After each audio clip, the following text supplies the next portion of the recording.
செவ்வாய் கிரகத்தின் நடுப்பகுதியில் மேற்தட்டின் கீழே 11.5 முதல் 20 கிலோமீட்டர்கள் ஆழத்தில் நீர் மூலக்கூறுகள் இருப்பதற்கான ஆதாரங்கள் உறுதிப்படுத்தப்பட்டுள்ளதாக தெரிவிக்கப்பட்டுள்ளது.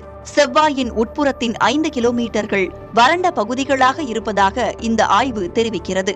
ஆனால் மேற்பரப்புக்கு கீழே 11.5 முதல் 20 கிலோமீட்டர் வரையிலான ஆழத்தில் உடைந்த பாறை மண்டலம் திரவ நீரால் நிரப்பப்பட்டுள்ளதாக கூறப்பட்டுள்ளது. இந்த நிலத்தடி நீரை கொண்டு செவ்வாய் கிரகத்தின் முழு பரப்பையும் 2 கிலோமீட்டர் ஆழத்திற்கு நீரால் நிரப்ப முடியும் என கூறப்பட்டுள்ளது.